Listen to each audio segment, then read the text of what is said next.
Hi gang, welcome back and welcome to the island of Delos. This was one of my favorite adventures during our entire Greece trip. So we were lucky. We went to Mykonos at the end of April. The weather was really nice and it was still early enough that we didn't have to deal with big crowds. I know sometimes Mykonos gets a bad rap for being overcrowded and maybe a little too expensive, certainly more expensive than some of the other islands like Milos or Naxos. But I thought Mykonos had a lot to offer. It had great beaches, great nightlife, beautiful scenery, fabulous restaurants, and an abundance of shops. And of course, the island of Delos. So here's a quick recap of our tour of Delos and then the rest of our day on Mykonos. Good morning. This is going to be our second full day in Mykonos, and we're walking through the beach area on our way to the boat that's going to take us to Delos, which holds the largest archaeological site on Greece. And today we're just going to explore. That's all I got, and enjoy the pictures. We booked a tour with Delos Tours through our hotel and got a pretty nice discount. We paid €55 per person, which included a round-trip boat ride to the island and the guided tour.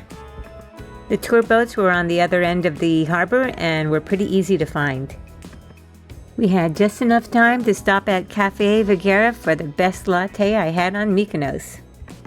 The boat ride from Mykonos to Delos was about 20 to 25 minutes, but it was quite warm inside the boat, so make sure you dress appropriately. As soon as we landed, we met up with our tour guides and got our earpieces, and then we were ready to go. One thing that I would really stress is to actually pay for the tour guide. Our tour guide was not only extremely knowledgeable and enthusiastic, she also happened to be an archaeologist. Our tour took us through what was once the city of Delos. We saw ruins of homes, shops, temples, and other places where the community gathered. There were even a couple of times when she pointed out where the toilets were, but I don't quite remember where they were. The guided tour itself was about an hour to an hour and a half long, but we were able to venture off if we wanted, which we very happily did. Before we left the group, our tour guide was pretty adamant that we did not miss the lions of Delos, so here they are. We ran into a little bit of excitement during our tour.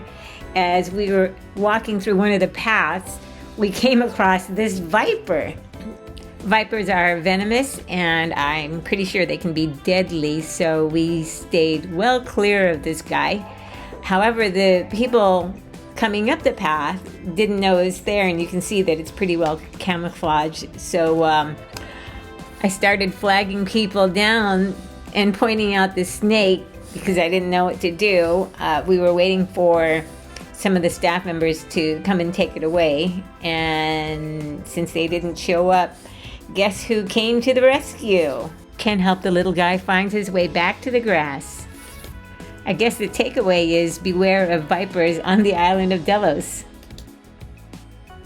All in all, learning about the ancient Greek day-to-day life while walking through the paths where they actually lived it made our experience that much more poignant. And before we knew it, it was time to head back to the main island. We spent the rest of our day strolling through town, window shopping, and trying to decide where we would have dinner. I won't lie, there were a lot of really tempting places. I mean, look at the size of those prawns. We ended up at D'Angelo Italian restaurant and had some really nice pasta. After dinner, we headed to our favorite gelato place on Mykonos, and then we met this guy guarding his shop. We rounded out our day with a leisurely stroll back to our hotel. Well, that wraps up our third day on Mykonos. I hope you enjoyed our virtual tour. Thanks again for spending time with us, and stay tuned for my next upload where I do a video on our very special trip to Tanzania. I'll see you next time. Yassas for now.